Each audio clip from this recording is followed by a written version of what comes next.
Hey, Queen! So, it's your girl, Nikio, with Wives That Thrive, here with today's podcast that I am just ecstatic about. I am so happy, thrilled, excited about our guest today. The goal is to possibly help you learn a thing or two about being able to thrive in your marriage, no matter what stage your marriage is in, no matter what's going on in your marriage, right? And hopefully you have a few things that you can take away that you can use in your marriage, right? So today I have a darling. Oh my gosh, she's a darling and you are going to enjoy her. Her name is Michelle Derrell-Crook. She's a lifelong advocate for fitness, nutrition, and wellness.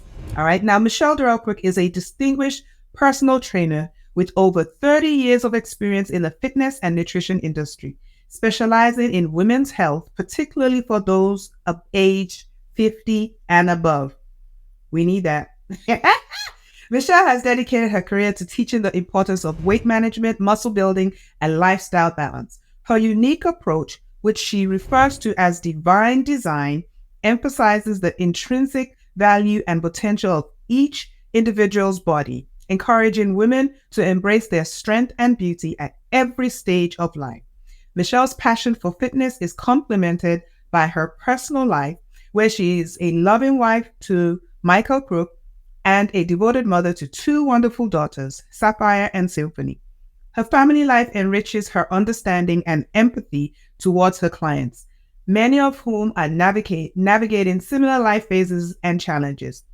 Through her decades of experience, Michelle has become a beacon of inspiration for countless women, empowering them to achieve their health goals and improve their quality of life. Her personalized training programs are not just about physical transformation, but also about fostering a holistic sense of well-being. Michelle's dedication, expertise, and heartfelt commitment to her clients' success continue to make her a revered figure in the world of personal training. Without further ado, let me bring on my friend, my coach, my darling sister, Michelle Derrell-Crook. Wonderful introduction. I was looking around the room like, who's she talking? Yeah, that was one of it. There's only one. Oh my gosh, it is my absolute my pleasure to share my life, my passion, my ministry, what I call it a ministry because it's my household, Yes. right? So I call it my ministry because it is my first ministry, right? And it's my love. There you go. It's everything in one. That's it. And glowing, as we can see, it is, you're evidently enjoying life. You are thriving. Yes. That's amazing. So let's get started. Tell us. I read your amazing bio. Very phenomenal. Love it. The passion that you exhibit when you're grueling me and making me do those squats. It showed up in your bio because yeah, you can do it. Yes, and it's the truth. You can do. But let's start at the beginning. Who are you really, and how did you even get to this, to wanting to help women with their lifestyle, with just getting themselves physically fit? Well, I grew up in a household that fitness was, I guess, mandatory, right? It was a house of 8 of us. And I always tell this joke, right? Myself, I was a baby of 8. And my father being a professional bodybuilder, he was in the days as Arnold Schwarzenegger was coming in, my dad was actually retiring, right? And when he saw us, he's like, okay, you all have to do something. You have to join a club. So 5 of us, being my sister and I and 3 brothers, we had to go with them because we were younger. So they did track and field. My older sister did dance. My second sister, I think she did like racquetball or something. The middle sister joined a reading club. Yes. And my father was like, I can't even be mad at that. But we all knew he had this emphasis on fitness, fitness as a lifestyle, fitness. He used fitness to answer everything, right? It was his go-to for everything. And once my father passed away, I had realized that my father had mastered fitness, but he had not mastered nutrition. And that's what took me into a dive of nutrition, because how could you have this stell of a body and laying in a casket? It made no sense. And I would say he did not master nutrition, but he also didn't master balance, because he allowed stress to be his ultimate killer. And back then, it wasn't so talked about, right? It wasn't so at the top of the thing to look at. How to balance fitness, nutrition, life, children, marriage, bills, just everything. And you can imagine, in a household of 8, it was no easy chore to feed us. Right? Let alone, try to make sure all the bills are paid simultaneously. So as a baby, I didn't know that aspect of it. All I knew is that I had this fantastic dad, and not knowing the wears and tears of everyday life. Right? So with that, he ultimately passed away. And when I got old enough to the age to start digging into life in itself, it had to become a balance. Right? It had to be a balance. And then as life grew up, I started, learning about nutrition. Right? And then I became someone's wife. Yeah. Just like that. Just like that. You wake up one day like, oh, my wife. Right? And I will share this little nugget with everyone, which you already know. But I became a wife that didn't cook. Yeah. And we talk about you all the time. Right? So how could she master nutrition and not turn a pot? Right. This is real. Yeah. Exactly. Real talk, right? But I knew what wasn't right. Right? I knew what wasn't right. I may not necessarily know how to make what's right, but I knew what it required. Right? And with my study in nutrition and study in fitness, it had to be a balance. It had to be a balance for us, because even though I wasn't a wife that cooked, I was still a wife.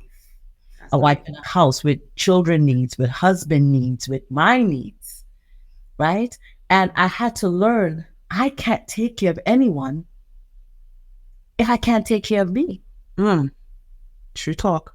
We try to say how we love someone, we love our children, we love our husbands, but yet we're letting ourselves falter.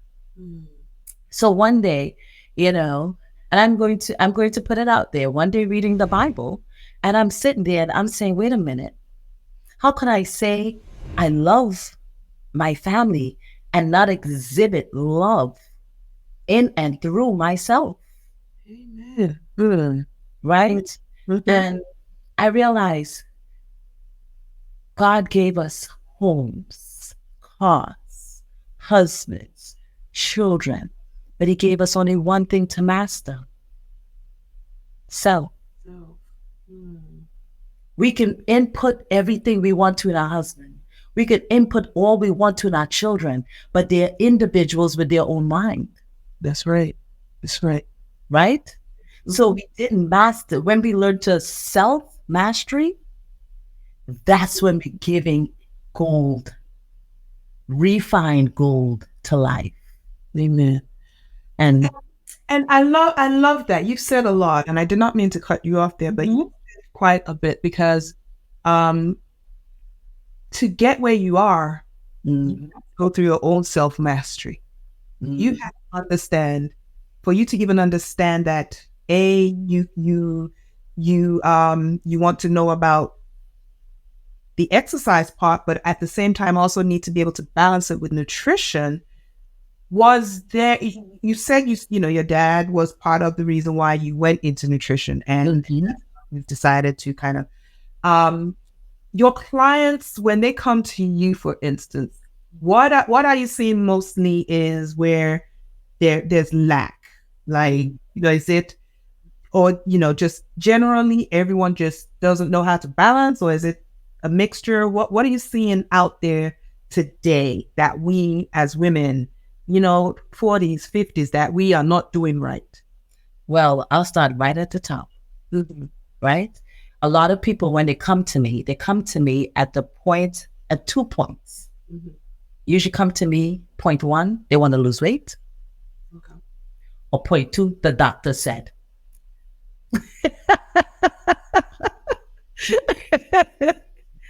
Right?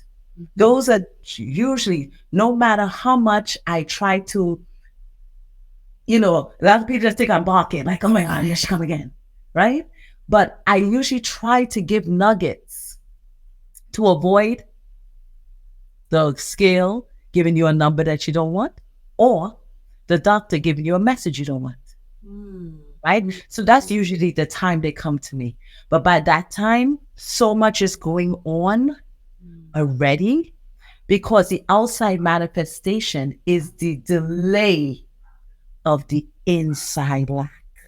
You all hear that? The outside manifestation is the delay of the inside lack, meaning that before it starts to show up on the outside, a lot has gone on the inside that we just not pay attention to. Yes. Wow. Exactly. Because I like to tell people your waistline is your waist line. Huh. Right? Well, the bigger my, what you trying to say about my waist, honey? The bigger my waist. It tells you exactly what is going on with the mechanics of your body. Wow. Got it? Okay. It tells you a lot, and it tells you what you're holding on to. If you're holding on to waste, or if you're releasing waste. Okay. Right? So I tell people, pay attention to your waistline, because it tells you your waist. Right? Yeah. That's one.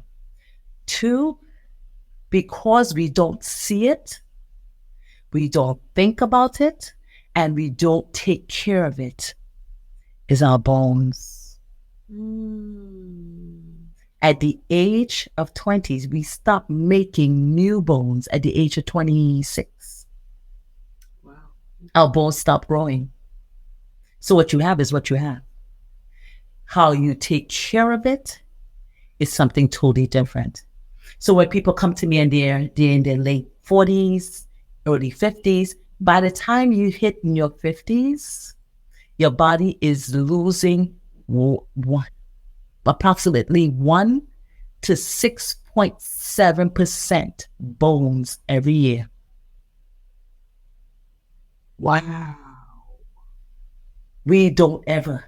Nobody comes to me and says, so Michelle, how do I protect my bones? No one comes to me with that. until someone has a broken bone. And even when they have a broken bone, they're not coming to you. Exactly. They're thinking, someone together. But what you're saying is it's very important to start thinking about the bone so that we do stop whatever casualties can come from breaking bones in the future as they become more brittle. Wow. And the funny thing is that, the doctors, the first thing they want to do is give you the medicine, right? They stick you with vitamin D. You can get that you get that at the drugstore, right? And then they put in all these different calcium complexes in there that actually reverses your body ability to naturally repair the bone. Wow. It's synthetically repairing the bone, which, anything synthetically done, you're doing a different set of damage. Right. Wow. So how do we take care of this bone? When you come to me at 50 and I was like, oh, but Nikki, how's your bones? Right? You're like, what is wrong with her? Right? But it's real talk. right? It's real talk. And if you go to any good doctor, they would say, start lifting weights. Mm. I fought you on that one, man. Like, I don't know what you look. I don't Yes. talk about, but you have to lift. Lift. Muscles is the repair for bone loss. Now I'll tell you a little trick.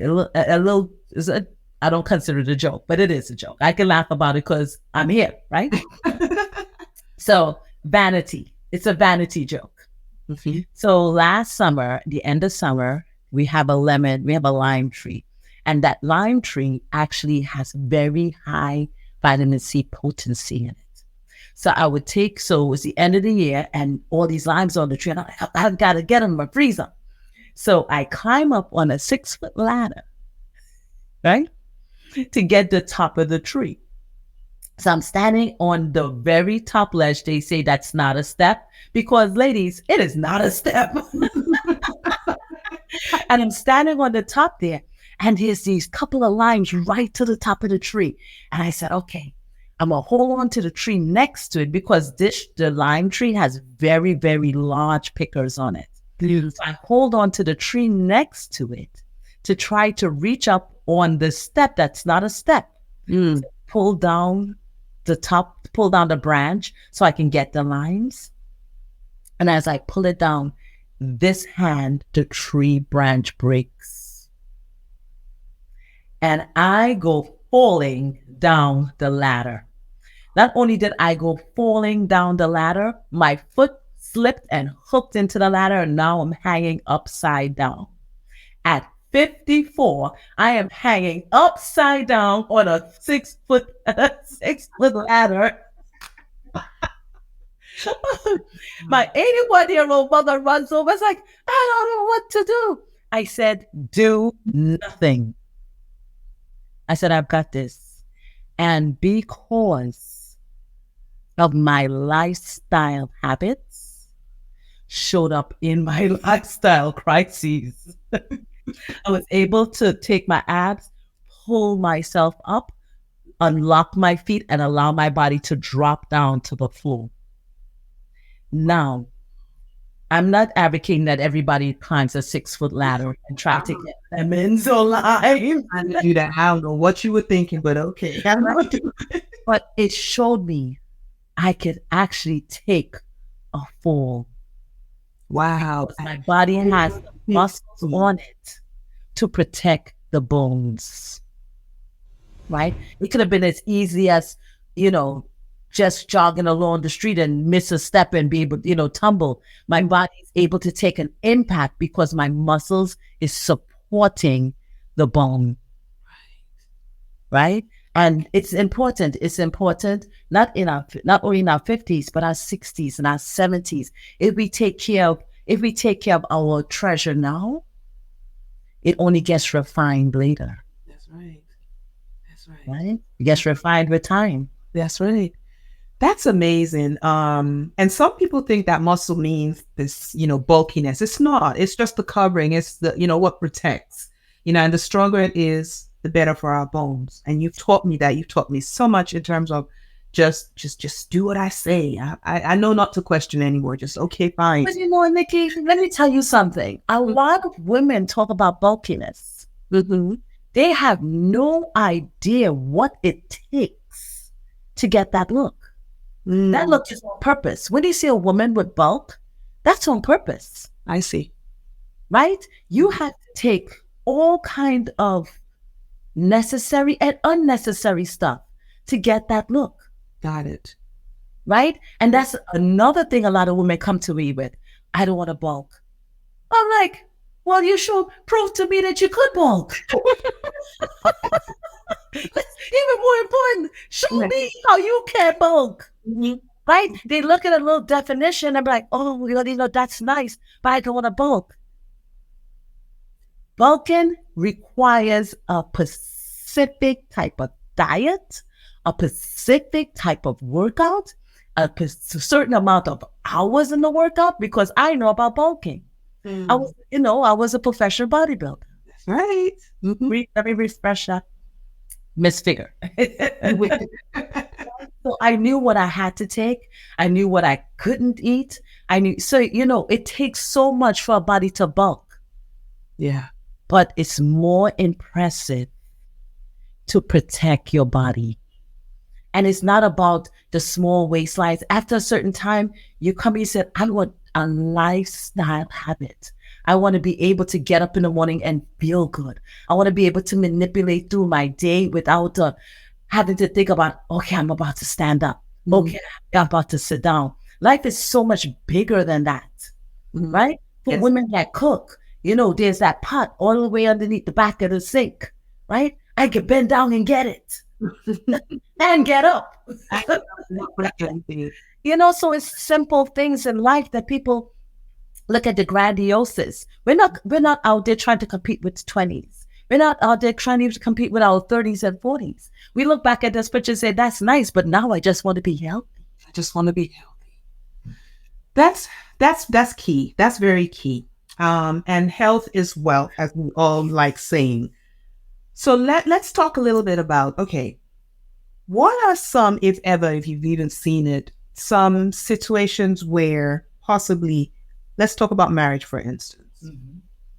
Before we go there, I want to let you know, before I go there, do you know that our children look at their mother, not their father, whether it's male or female?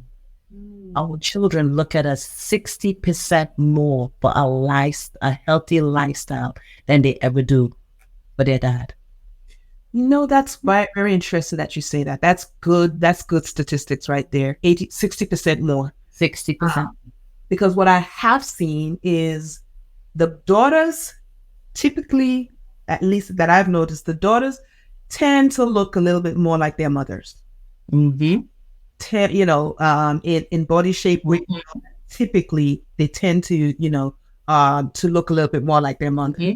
Yeah, so that does speak volumes then. That makes sense. But whether it's a son, he also look at the lifestyle of his mother. Is she living a healthy lifestyle to mimic it? Yeah. I would need to pay attention to the boys because I don't know that I paid that much attention to them, but the daughters for sure. I realize that, oh my gosh, when I see the daughter and I look at the mom, I'm like, okay, I can still understand, what the dynamics is looking like. So that's good to know. So queens, if we are to set great examples, if you're to thrive in your relationship, and part of thriving is not just you, but it's making sure that everyone around you is thriving, then it's important that you're paying attention to what you're doing for you so that those that you're leading, right, That's can right. lead the right way into doing the right things and learn healthy habits sooner later. Yes. Right? Because a lot of us are finding out after the fact. When we get the diagnosis from the doctor, or two, just something just stops working or whatever that might look like, that's when we're scrambling. But you'll say, no. Start sooner. And like you're just saying, if our children already are used to that type of lifestyle, then they're already well on their way to staying healthy and not having to scramble like we're having to. Exactly. Exactly. So it's a full circle. It really is a full circle. Yes. And now that brings us to really even to relationships. Has there ever been a time that in your relationship you didn't feel like it was going how you wanted it to go? It wasn't really thriving, and you were able to maybe backtrack and think of the fact that maybe it's because you weren't taking care of you the right way. Has there ever been such a situation? Yes. Okay. Yes. And one of the things is that we have this gun. We have this finger gun. But look at where the trigger's pointing. Right? The trigger's pointing. And a lot of times we have to give ourselves some grace, because marriage is a whole dimension of itself, right? It didn't come with a manual, right? It didn't come with a marriage manual. So I get into this thing called marriage. And I brought Michelle with me. And look, okay. No. And not only did I bring Michelle with me, but I bring Michelle, the baby of the household. Michelle, the one that everyone else got blamed for her behavior. Michelle, no one was watching her. So that's why that happened to this marriage. Right? I have a very, I would say, laid back husband, right? A husband looks at things very black and white. He doesn't see gray in the middle, right? It is or it isn't, right? And for me, I'm like, everything is gray. It's light gray. It's dark gray. It's gray. Right? So I had to step back at times and say, okay, Michelle, how could you have handled this differently? Yeah. And even if Michelle said, it's him, it's his characteristics, it's his, black or white, it's, no meeting in the middle, right? I had to say, yeah, but you know how to meet in the middle. And a lot of times I hadn't had these moments where why I always have to be the one to come with the reason and da. And I went to Genesis and I said, because you're the helper. You're the helper. And if I could not see his vision, and I'm telling you, ladies, this took some time to learn. So if you could learn it a little sooner, it's gems.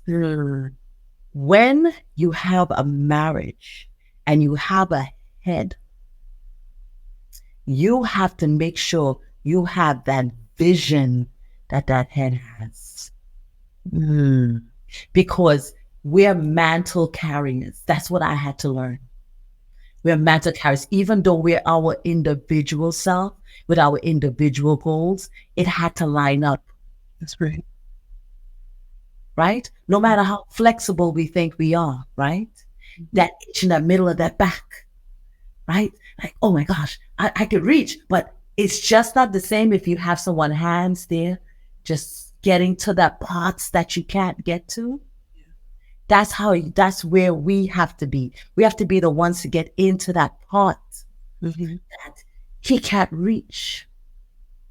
And as a man, they don't want to live in that space that I can't reach, right? I can't reach it, but what are you here for? Right? That's kind of like, because they're very direct. That's right. Right? So they're looking for that person or that part that they can't reach for you to help them reach it. But we can help them reach it in two ways. We can help them reach it in a very aggressive way, like you can't reach. What you mean? $20 right here. Exactly. Right? Listen, I got your back scratcher, boy.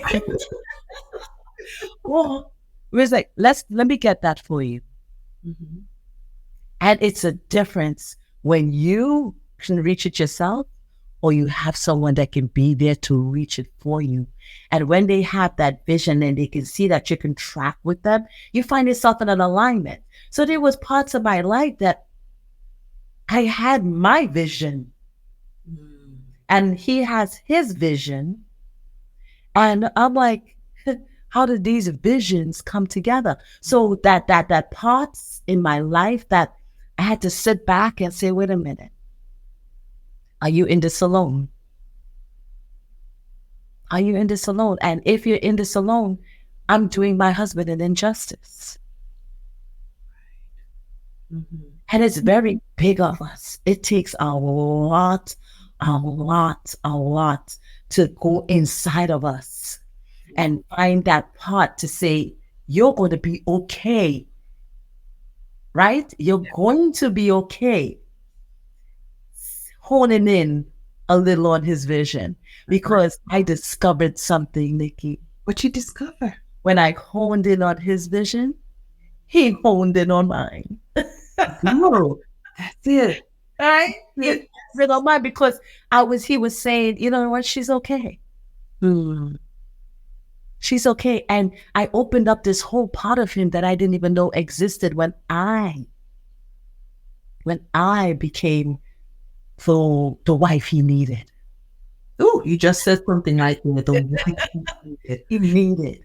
You know, that is very key, because a lot of times, you know, especially when I'm talking to clients, just like you rightly said, they come initially with the, well, he did, and he's not doing. And therefore, because he's not, and all of that, I'm not thriving, and I'm not happy, and and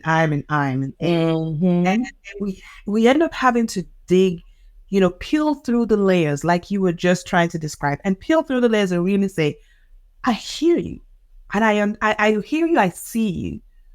But the fact of the matter is, there's two of you in this. Yes. And there was a saying that I just heard, right, about if you realize how difficult it is to change yourself,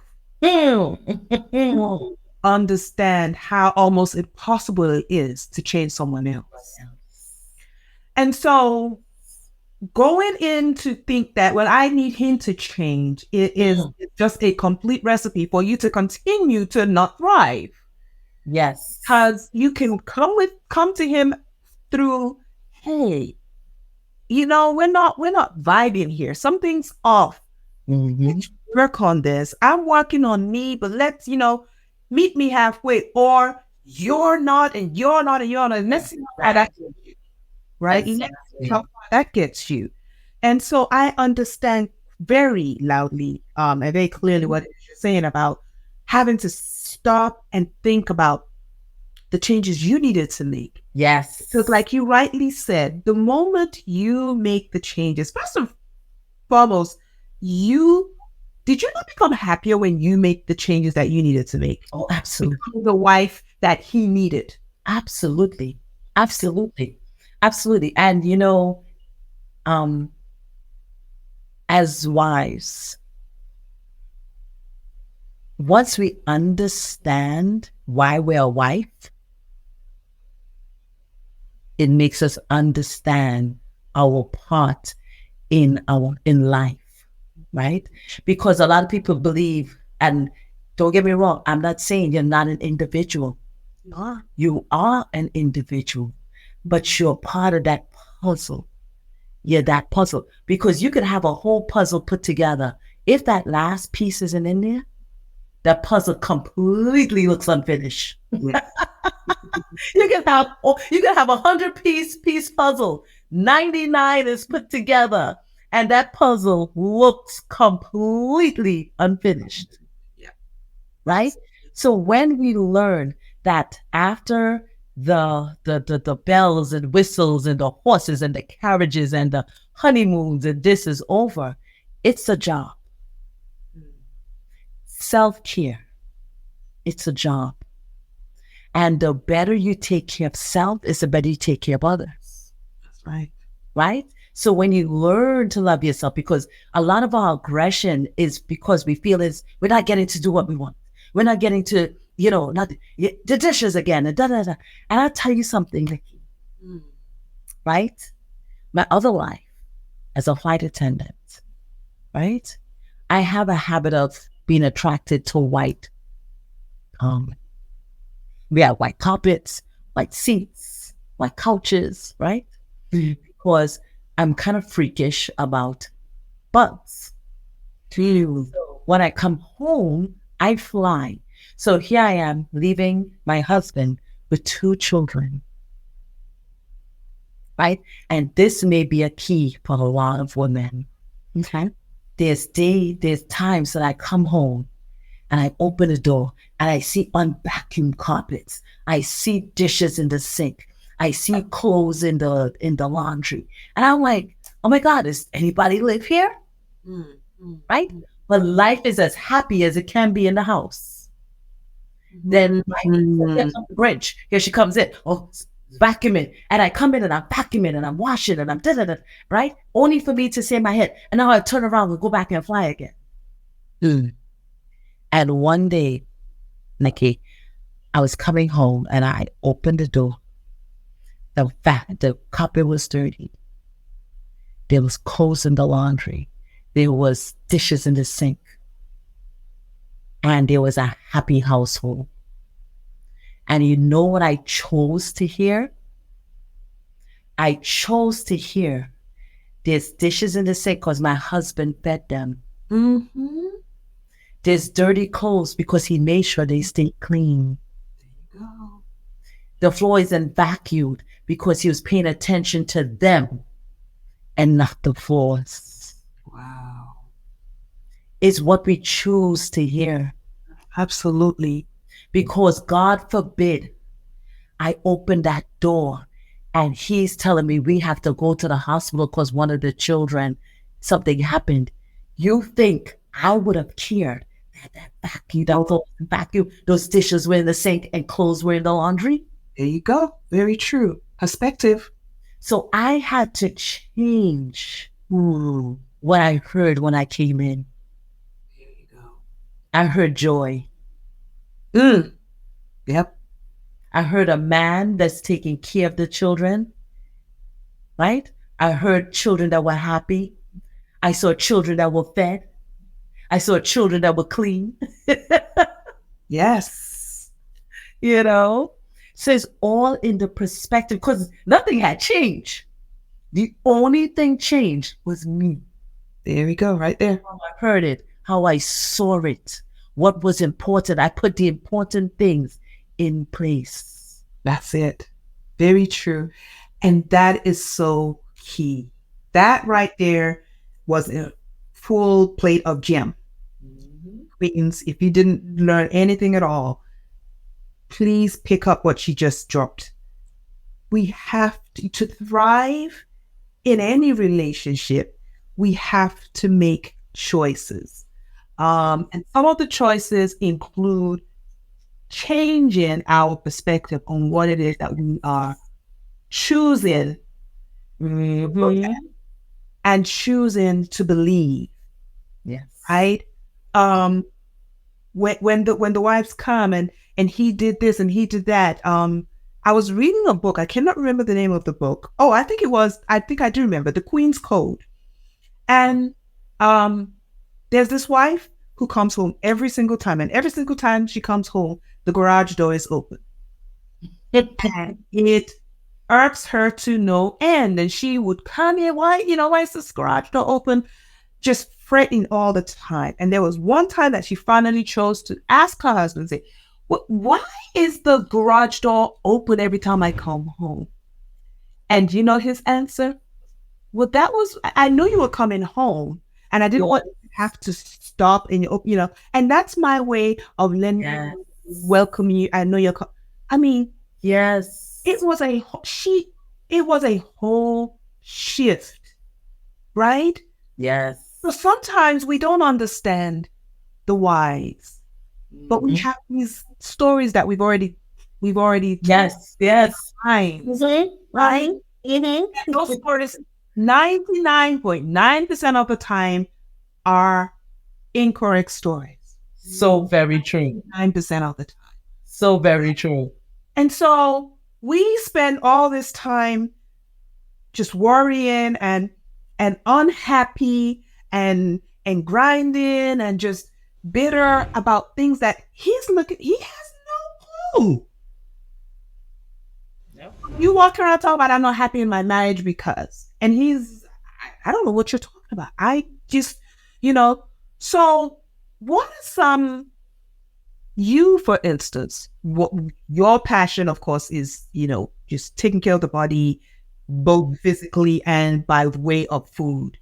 What are some other things that you do, or that maybe you can even suggest to women that they could do to help take their mind off of what they think is reality to what really is reality by way of, using the nutrition and A pair of sneakers. hey, A pair of sneakers. do some sneakers, queen. Yes. Right? Uh-huh. A pair of sneakers. And good ones. Okay. Good sneakers.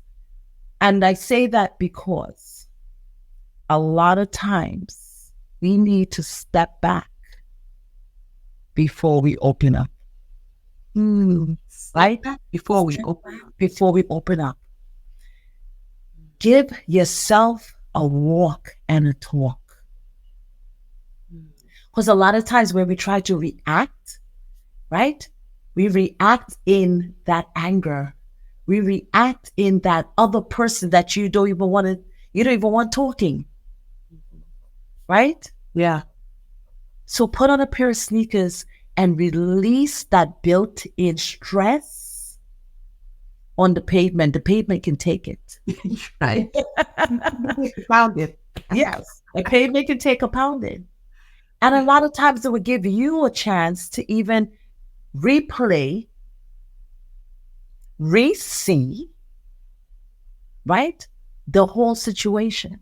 That's right. And 9 out of 10 times, you come back in a different shift.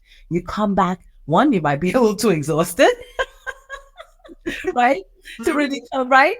Two, you have released some stress, right? So the debrief, the initial reaction or the initial aggression that you were coming with, you get a chance to say, you know what? Aggressively put on your sneakers. Aggressively put on your headset.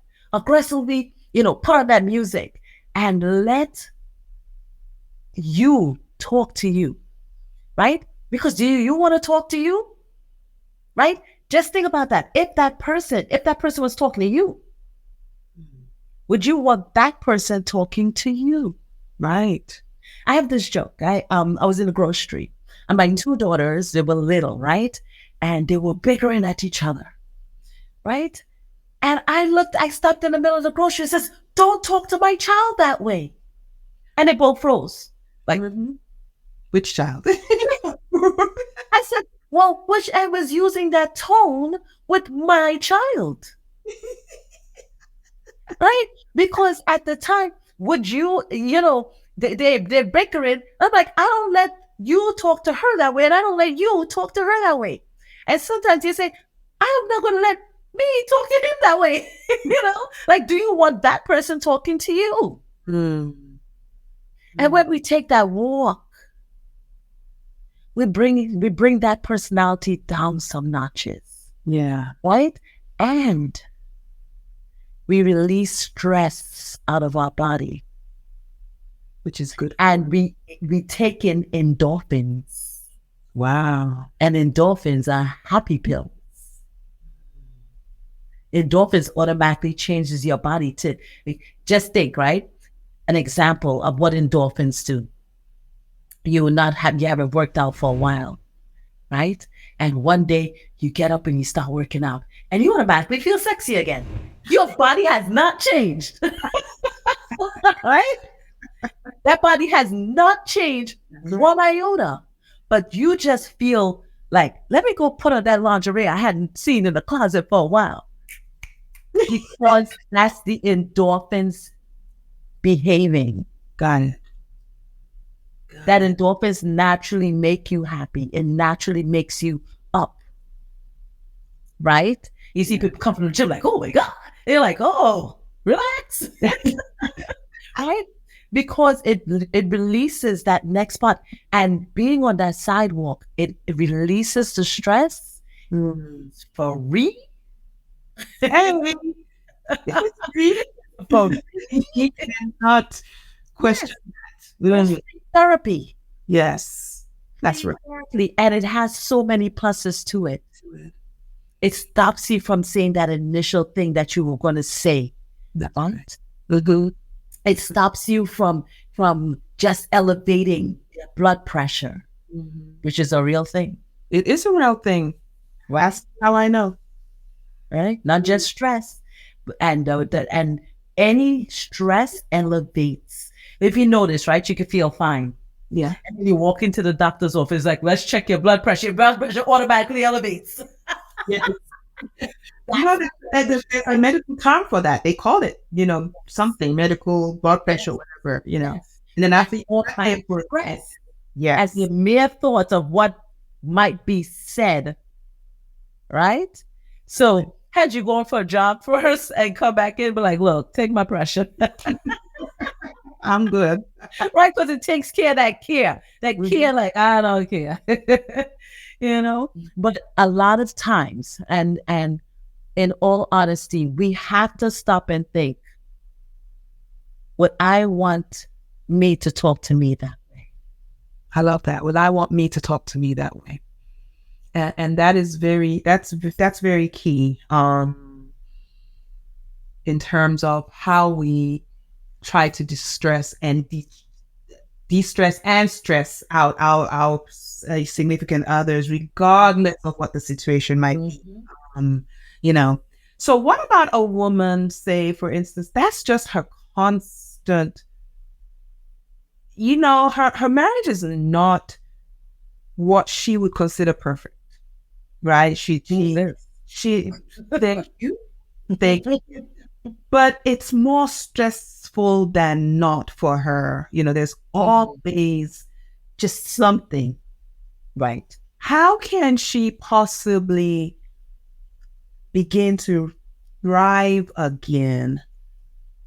How can she start to thrive, possibly by using exercise as the means to do that? So we talked about the walk, like that, for that occasional, I just want to punch him for what he just did. Let me go take a walk. That's cool. That's an occasional thing. But the woman who at this stage in her life, right? She's in her sunset years. She's accomplished. She's done everything, but the marriage part, she doesn't need to ask her husband for money to do anything. She got this. Right. Just not that synergy. It's almost like she's settled. Right. How can she, or can she? You tell me. Absolutely can. Begin to even step out into that and use that as a way to pour back into her, because we've talked about self-love and just the self-care, and every time you talk self-care, people think vanity. Oh Lord. And we're not talking self-care, go get your nails done, self-care, go get a pedi done. And nothing wrong with that. But that's an occasion. But that's occasion. We're talking about some real intentional, deep-seated that releases and changes, and possibly, hopefully, can change the course of things. Because the goal is, no matter the stage of your marriage, no matter what is going on, you need to be able to still thrive. Yes. You still need to be a thriving individual, no matter what is going on. You still need to find joy within you. Yes. That's what I teach, and that's what I'm hoping that my queens understand. No matter what. Exactly. To still, what are some suggestions that you can give to help a woman that's in that place? She's just almost given up. I'll tell you something, right? What I found is that every stage and every age have something different. Yeah. And a lot of people manage in a marriage, right? They're managing in a marriage. They're not participating in a marriage. And when you start managing things, that's self-reflection, right? Reflection of, okay, I hear this a lot. When I come home, he's sitting with a beer in his hand looking at TV because he's managing how he sees stress. He's managing. And a lot of us like to feel fulfilled with our partner. That's right. Right? That's not his job. That is not his job. Right? I'm not saying it's okay for him to sit there with a beer, but he's managing his situation. That's right. We have to figure out, what does it take for Michelle? Because he's sitting there with his beer and he looks as comfortable as ever. Right? Mm-hmm. And we come in and we choose to get frustrated how he's managing his situation. Yeah. Right? And Walk in and we're like, oh my God, like there he is sitting, drinking a beer again. Right? Mhm. So you have one out of two choices. You can come in, grab a beer and sit with him. I love it. Right? Half. Oh, that's no goodness.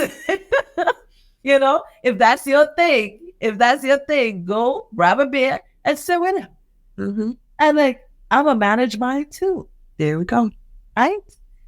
Or you can figure out what manages yours. Yeah. For me, what manages me, I walk in and the situation isn't ideal. There's no way I could live almost 55 years and have an ideal situation every time I walk in the door. That's right. Right? That's right. So, how do Michelle manage the situation? I have an onslaught of books. Right? Mhm. And I pretend like I'm in this castle. Right? And I'll make myself a nice cup of tea. And I would sit there and read a book. And a lot of my books are either self-care books, business books, or Bible books. And whatever it is feeds into my soul, because you have to know what is soul bearing for you. Mm. Right? All of us have something that's soul bearing for us, whether it's music, whether it's, when I was younger, one of my things used to be, we had this basement apartment, we had this basement in New York, right? And everyone knew once that basement door is locked, Michelle is in a different world.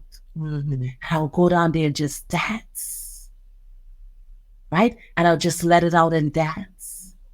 Anytime I got a no that I didn't want to get, anytime I got a grade that I didn't want to get, anything that I felt as though I couldn't manage, I had to manage me in it. So for these women that in this place, right? And we're all not always in an ideal place all the time. Even though we could be good today and tomorrow, you get a side bill that you didn't see coming and change the whole atmosphere in the house. That's right. True talk. So it's not always I walk in, I'm like, oh my God, it's so lovely. You never know what changes the atmosphere in the house, but you don't allow the atmosphere to change you. You go. That's the key. Right? So what is it that I enjoy doing? I tend to get up earlier in the morning now and have that one-on-one time with Michelle. There you go. I love it. Right? You have to find breaks in the day. Right? I do a midday walk. I have an alarm on my phone. It said midday walk. Time to take a Michelle break. Right? Drop it all. Take a break. I call it my walk and talk. Right? The sun is going down. In Atlanta, it's hot here. Right? Yeah. Sun's going down. Put on my sneakers. Go take a walk and talk. It may not be a walk and talk for them. It might be sit down and read a book. It might be have a cup of tea. It might be just give yourself something, because before you know it, the sun goes down. The sky is dark. You get up, it's another day, and you're still in that same place. Yeah. Right. And a lot of times we even have to look at where we are in life. And one of the things I like to say to women, no one wants to talk about that big M. Mm. No one wants to, like it's a curse, right? Yes.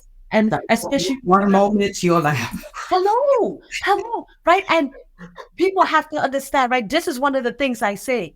It's called menopause. yeah, pause the man. Yes. And I'm not saying no to you. I'm just saying pause, What? right?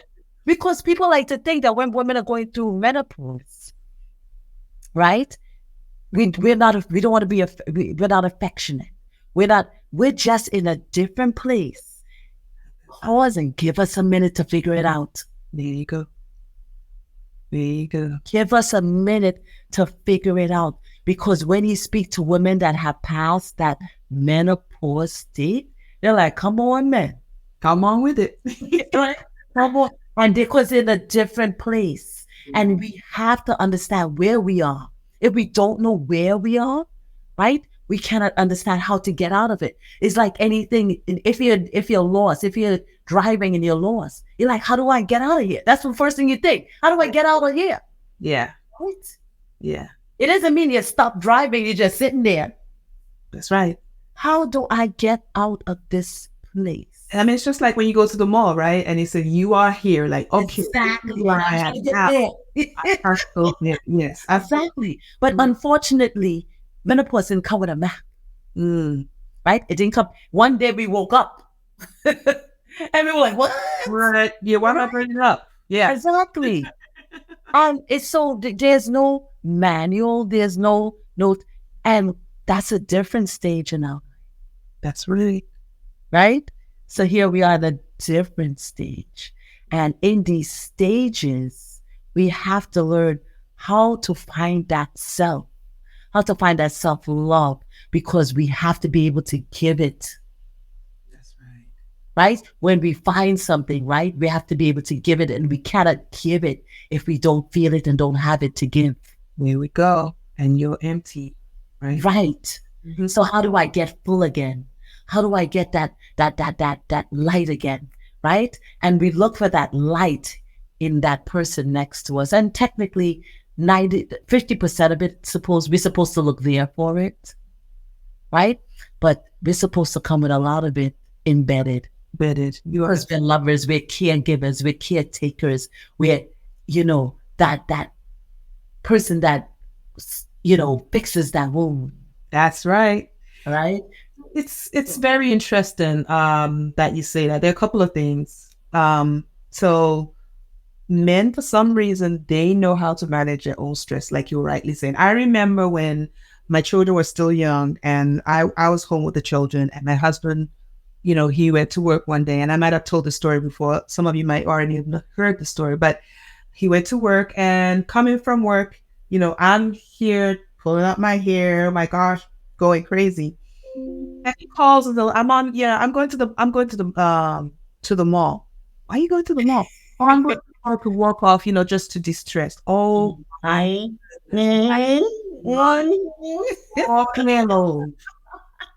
do you mean you are? But that was his. So that. But you know what he was saying, right? You know what he was saying. He was saying, I didn't want to bring this home. Oh, I do. See, that's another perspective, because I didn't even think about the fact that he didn't want to bring it home. Yeah, I was thinking of it. See, that's what I'm trying to say. We think about things from this one angle, and it's not even that. He's thinking, let me distress before I bring my bad attitude home. Exactly. He wasn't trying to be selfish. Exactly. My heart was, well, I'm going to go take care of me. Who stopped me from going to take care of me? Hello. So that is the key, and that's what that's where a lot of the frustration come from. A lot of the frustration come from we haven't figured out how to take care of us, right? But we're waiting for that green light to go. That's right. And women, when they come to me and what do you like? What life world? Do you know that a good 85 to 90% of them cannot immediately give me that answer? They can tell me everything that lights up everybody else's world around them. Wow. Them, they don't know. And that typically is where we have to start to pull back the layers and go, okay, let's find you again. Yes. You're lost in the midst here somewhere. We need to find you. And in the process of finding them again, then they come alive and begin to thrive again as Yes. individual that they were before, going into the marriage. So man, there's so many amazing nuggets that But Nikki, I had to learn that too. yeah. I had to learn it was okay to let the dishes wait. Yeah. And somehow, right? Because I'm like, oh my gosh, I can't go to the gym until, because that's my thing. My release is the gym, right? Jim. So I'm like, okay, so the dishes have to be washed. The clothes have to be here. Put it in the dryer. And da da da. And one day I got up and I got dressed and I went to the gym. And guess what? When I came home, the dishes waited for me. The clothes waited for me. They were feeling So it was like, it was like, oh, you didn't have to do it before you go. It's okay. it's okay. And you were not stressed out about it. Exactly. I was now better. I was not better because I was like, I had this wet clothes to add to it. I know, but it's all in. And you said something very key. You said something very, very key. And ladies, hear her.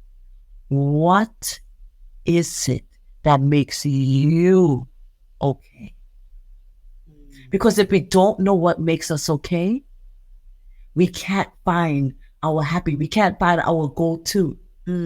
Right? We're lucky that we know our go-to. We know mine is to put on a pair of sneakers. I can go outside, right? I know I can go in the gym and just, sit under the weights and just, de-stress that way. And then I'm finished. I go in the sauna and just like let the pores open up wide and come home and do a good body scrub. Right? So if we figure out what it is that makes us feel that human, right? That humanness. And when we learn to exhibit it, right? Anything you put out, you get back. There you go. There you go. Oh my goodness. Oh my goodness. This was whoa. Oh my gosh. Oh yes. We'll definitely, hopefully, we can get you to come back again. Another my absolute pleasure. And let's, continue this discussion. It's been very, very rich. But before I go, I have two more questions for you. One real quick.